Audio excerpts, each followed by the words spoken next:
These hunters are capable of recognizing individual pack members by scent alone, even after long separations.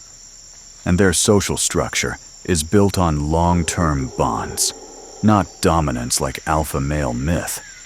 They know seasonal prey patterns and even past conflicts with rival groups.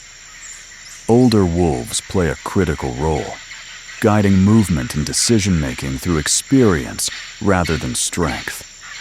When conditions change, they adjust their behavior instead of repeating failed strategies. Survival for wolves is shaped by memory, communication, and learned cooperation.